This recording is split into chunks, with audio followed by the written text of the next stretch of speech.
In today's video, we will delve deeper into the Giblet and Chompkin's friendship to determine the debt owed by each party and whether or not they can actually repay the debts that they owe.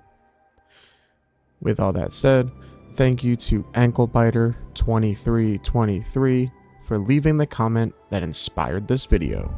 Let's get into it. But first, let's hear from today's sponsor, Jerky Pro. Jerky Pro is an American-based beef jerky company.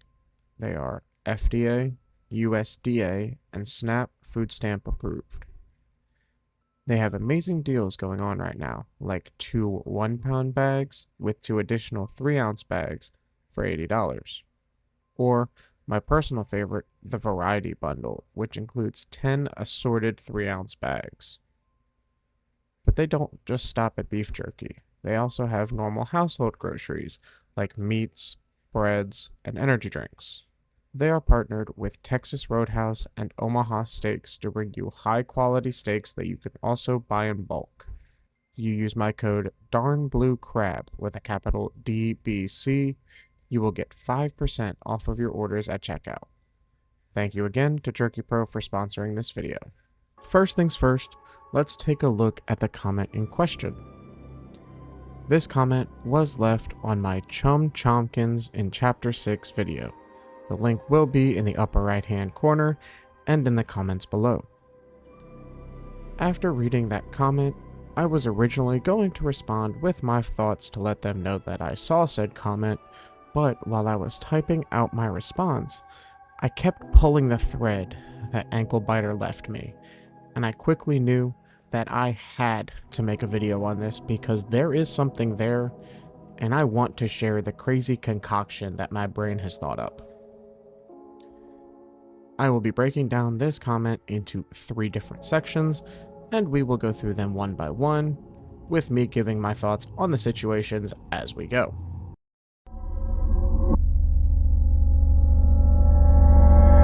The first section that I want to look at is this one. Okay. My big problem here is that it's clear that Chum is the one giving Giblet the food, hence why Giblet says he doesn't need charity. And that would imply that Chum is doing him the favor of giving the food. Plus, now that Giblet is asking Chum to stick out his neck to end the prototype, if Chum is constantly being the one to give to Giblet, this being even thing feels very not even at all. In this section, they bring up this picture from a previous video. The link is in the description. This note is found in Giblet's house right before we go and get the new grab pack from Braun. It can be found here. In the note, it shows that Giblet has been receiving food from Chum, and depending on how long Giblet can make the food last, this could have been going on for quite a while. Giblet also states in the note that he doesn't need charity and that he plans to pay Chum back in full. This implies that Chum is the one doing Giblet the favor by giving him food. Either extra food that Chum finds while he's completing tasks for the prototype, or he figures that food is hard to come by where Giblet is, and Chum is giving up parts of his own rations to make sure that Giblet has something to eat. The comment states, which is backed up with in-game dialogue, that when Giblet asks Chum to sneak us into the tram at reanimation, Giblet is asking Chum to stick out his neck and risk his good standing with the prototype in order to help us defeat him. That leads to the final part of section 1, where Anklebiter states that if Chum is constantly being the one to give, this notion of being even after helping us get into reanimation doesn't feel very even at all. Given this information, I can understand why Chum declined the offer to get us to reanimation in the first place. This also shows us who Giblet is as a toy, or as a person. Y'all know what I mean. Once Chum declines, Giblet immediately snaps back, calling Chum the prototype's errand boy. No, what are you talking about? No, this is our chance. Well, we gotta try. Or are you just happy of being the prototype's errand boy now?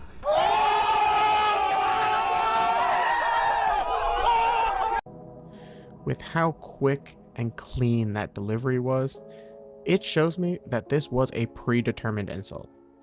A trump card, so to speak, that he could use as leverage anytime he didn't get his way with Chum.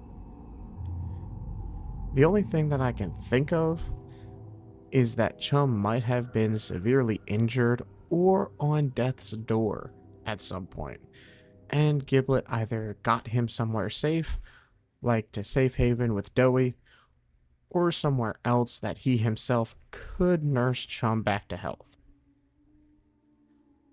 It is also possible that Chum has some dirt on Giblet, because as soon as he threw out that insult, Chum said something that immediately made Giblet backtrack and apologize.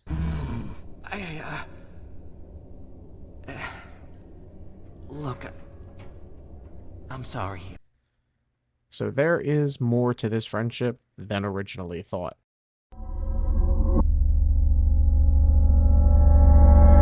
Now I want to transition to the second part of this comment, which states, maybe it was an oversight in the dialogue, but I feel like there's some bigger thing about Chum that is missing from the puzzle to be sure of what his real intentions are.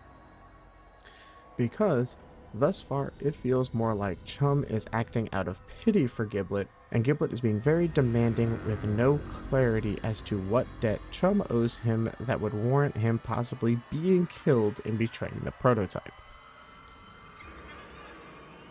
In this section, Anklebiter does give the caveat that all of this could have just been a simple oversight. But reading this section of the comment and the response that I was going to give was the reason I made this video in the first place. And if what I'm about to say is true, it will change the way that we have to approach both Chum and Giblet going forward. This theory starts after the scene where Chum hides us in his mouth. According to the Playtime wiki, it is implied that Chum Chompkins may have been a mute orphan before his transformation. This is further backed up by Chum's knowledge of ASL, or American Sign Language. For those of you who don't know, sign language is a means of communication through bodily movements, especially with your hands and/or arms. It is used when spoken communication is impossible or not desirable. This is a language that is commonly used for those who are deaf or mute, and most spoken languages have their own variation of sign language. But the one that we will be focusing on is the American variant. When Chum spits us out of his mouth, he signs trouble. But by that point, it is only the player and Chum that are in the room. Most players, myself included during my first playthrough, link to my Chapter 5 playthrough will be in the description below.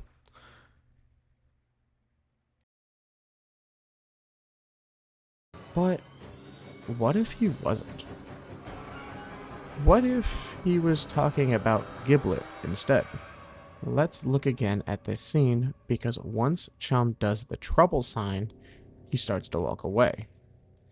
Then he stops, waves goodbye, and he walks around the corner with his head down because he's sad.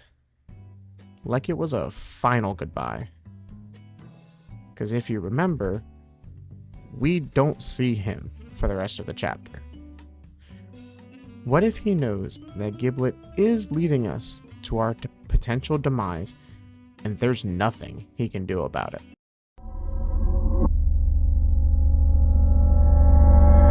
That leads us to the final section of the comment, which states, I don't know.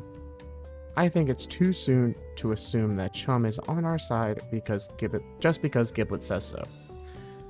Hiding us was the only option he had, really, if he didn't want the prototype to catch him talking to us, and it would be a very bad look for someone he's supposed to trust. I'm just not convinced yet. This brings up a really good point, because in this scenario, Chum didn't hide us to save us. He did it to save himself. Chum may have been leading Giblet along this entire time, and the prototype is fully aware that Chum and Giblet are working together. Which also has me thinking about something I said in a previous video. The link will be in the description, where I stated this. I can see that if we get put into a situation where the player, Giblet, and possibly the doctor are stuck in some sort of contraption or stuck outside of an important room, Chum will make an appearance. Think along the lines of Kissy Missy in Chapter 3. Chum will open the door or give us an escape path, and while Giblet is thanking him and explaining the next part of the plan, Chum will let out his usual groaning sound, and Giblet will relay the message that Chum says they're even, or the debt is paid, and he will just walk off into the darkness, leaving us to complete the rest of the game without him. In this scenario, if we are placed in that same situation, Chum will simply walk away, or he will trigger whatever contraption we're trapped in, and we will have to find a way out ourselves. With all that said, is Giblet making Chum's debt bigger than it really is? Is Chum Chompkins someone we can trust going into the next chapter? Sound off in the comments below, and as always, thank you so much for watching. If you enjoyed the video, be sure to hit that like button and subscribe for more Poppy Playtime videos. This has been Darn Blue Crab the Theorist, and I am signing off. Peace.